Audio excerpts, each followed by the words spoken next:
Hello বন্ধুরা, কেমন আছো সবাই? আশা করছি সবাই অনেক ভালো আছো। আমার নতুন আরও একটি ব্লগে তোমাদের সকলকে স্বাগত জানাই।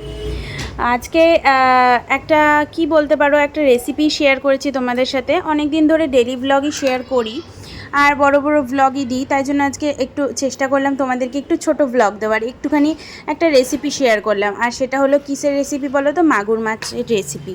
মাগুর মাছ দিয়ে, পটল দিয়ে, আলু দিয়ে একটা ঝোল মতো।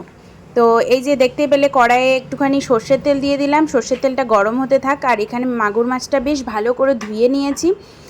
ধুয়ে লবণ হলুদ ভালো করে মাখিয়ে নিয়েছি। আর এখানে কেটে নিয়েছি পটল আর আলু, আর কেটে নিয়েছি টমেটো, পেঁয়াজ, সব কুচি করে নিয়েছি। আর কিছু পেস্ট করেছি, সেটা হচ্ছে আদা, জিরে, লঙ্কা, আর আছে রসুন কুচি, মানে রসুন কুচি দিয়ে পেস্ট করা। আর একটুখানি পেঁয়াজ মানে দিয়েছিলাম, একটুখানি সামান্য পরিমাণ। তারপর দেখতে পাচ্ছ মাছগুলোকে বেশ ভালো করে কড়া কড়া করে ভেজে নিয়েছি। তেলটা গরম হয়ে যাওয়ার পর মাছগুলো ছেড়ে দিয়ে, আর আমাদের পরিবারের সকলেই বেশ ভালোবাসে এই মাছটা খেতে। তো চলো রেসিপিটা দেখো।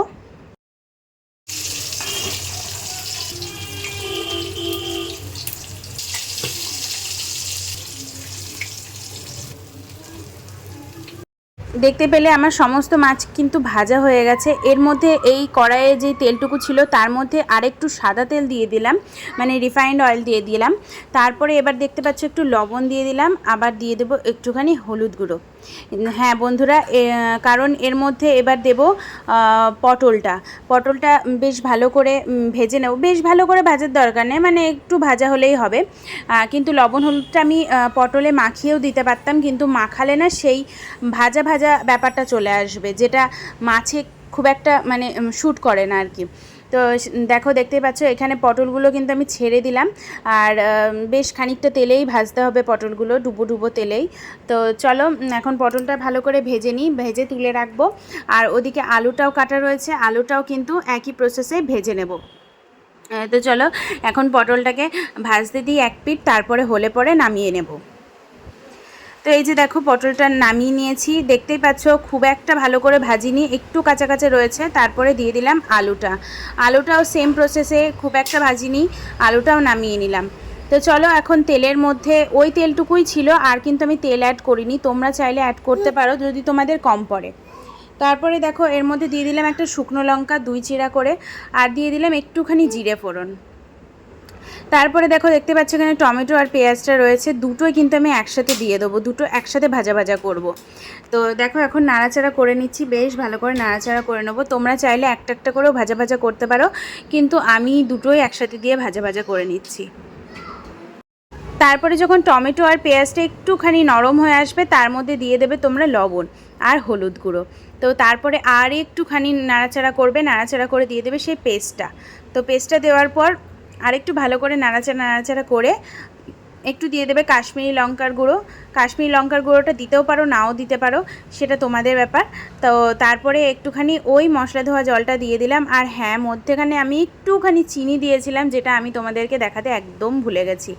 তো যাই হোক, এখন এটার থেকে বেশ ভালো করে তেল ছেড়ে দিয়েছে। এরপর দিয়ে দিচ্ছি ভেজে রাখা আলু আর পটলটা। তো আলু আর পটলটাকে ভালো করে নাড়াচাড়া করে ভালো করে কষিয়ে নিতে হবে, আর ঢাকনা দিয়ে দিয়ে কষাবো। চলো দেখা যাক।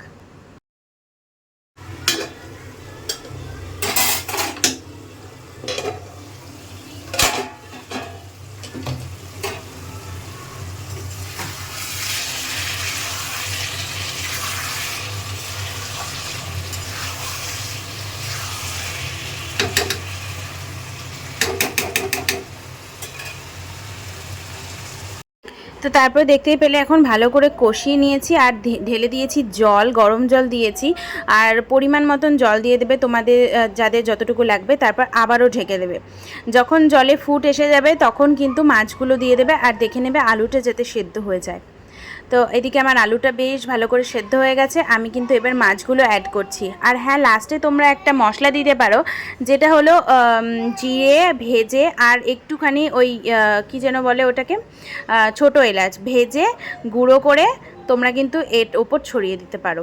আমি দিইনি, কারণ খুব একটা আমাদের বাড়িতে কেউ পছন্দ করে না, তাই। চলো দেখা হচ্ছে নেক্সট ব্লগে, টাটা।